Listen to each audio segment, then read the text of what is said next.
அரையாண்டு பொதுத் தேர்வு 2024 10ஆம் வகுப்பு கணிதம் அனைத்து வினாக்களுக்கும் விடையளிக்கவும்.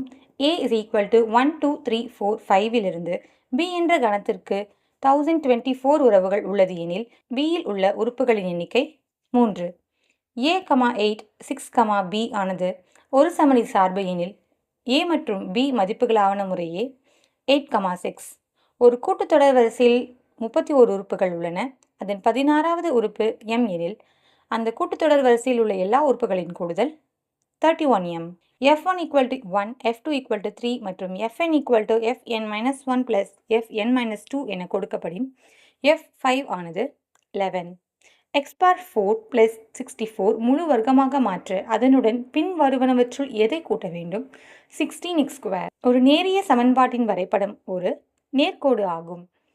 3x - y = 4 மற்றும் x + y = 8 ஆகிய நேர்க்கோடுகள் சந்திக்கும் புள்ளி 3, 5.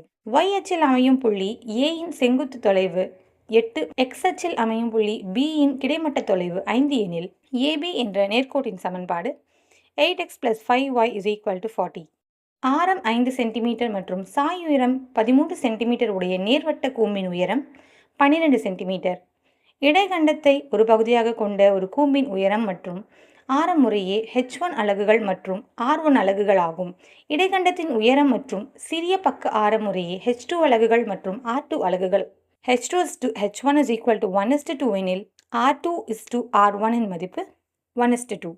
முதல் 20 இயல் எண்களின் விலக்க வர்க்க சராசரியானது 33.25. ஒரு நபருக்கு வேலை கிடைப்பதற்கான நிகழ்தகவானது x/3. வேலை கிடைக்காமல் இருப்பதற்கான நிகழ்தகவு 2/3 எனில் x-இன் மதிப்பானது 1. CVN என்பது மேற்கண்ட அனைத்தும் cosecant² - cot² = 1, tan 90 - θ = cot θ, sin θ 1.2.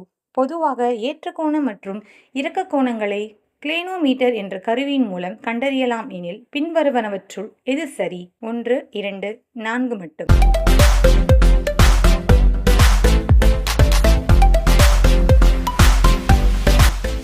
அடுத்த வீடியோவில் சந்திப்போம்.